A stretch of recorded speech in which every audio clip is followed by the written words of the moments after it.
पापा का सच्चा प्यार सीखनी चाहिए पापा से। मेरे माता पिता की शादी को 55 साल हो चुके थे। एक सुबह मेरी माँ पिताजी को नाश्ते बनाने के लिए नीचे जा रही थी।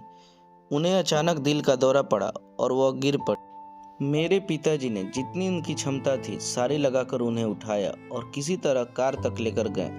पूरी गति से ट्रैफिक लाइट की परवाह किए बिना वह माँ को अस्पताल ले गए। जब वह अस्पताल पहुंचे, दुर्भाग्य से माँ की सांसें बंद हो चुकी थी। अब वो हमारे साथ नहीं थी। अंतिम संस्कार के दौरान मेरे पिता कुछ नहीं बोले, या यूं कहें कि कुछ बोल ही नहीं पाए।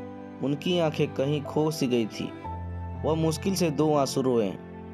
उसी रात मेरे भाई बहन भी उनका साथ देने आ गए।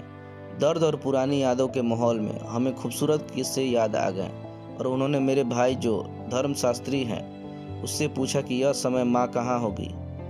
मेरे भाई ने मृत्यु के बाद जीवन के बारे में बात करना शुरू किया और अनुमान लगाया कि वह कैसे और कहाँ होगी। मेरे पिता ने ध्यान से सुना। अचानक पापा ने हमें कब्रिस्तान ले जाने के लिए कहा।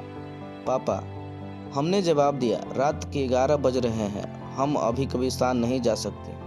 पापा ने आवाज़ ऊंची की और एक कड़क नज़र से उन्होंने कहा, मेरे साथ बहस मत करो।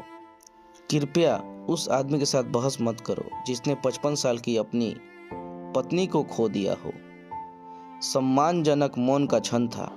हमने भी अब और बहस नहीं की। हम कब्रिस्तान गए। हमने रात्रि चौकीदार से अनुमति मांगी। टॉर्च लेकर हम कब्र पर पहुंचे। मेरे पिता ने उसे दुलार किया, प्रार्थना की और अपने बच्चों से कहा जिन्होंने इस दृश्य को देखा था।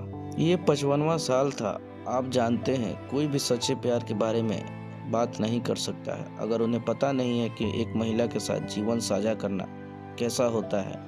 वह रुके और अपना चेहरा पोंछा। वह और मैं, हम हर संकट में, हर परेशानी में साथ थे। मैंने नौकरी बदल दी, वो मेरे साथ थी। जब हमने घर बेचा, वो मेरे साथ थी। हमने अपने बच्चों का अपना करियर खत्म करते हुए देखने की खुशी साझा की, वो मेरे साथ थी। मैंने कई अपनों के जाने का शोक मनाया, वो मेरे साथ थी। मैंने कुछ अस्पतालों के प्रतीक्षालय में एक साथ प्रार्थना की।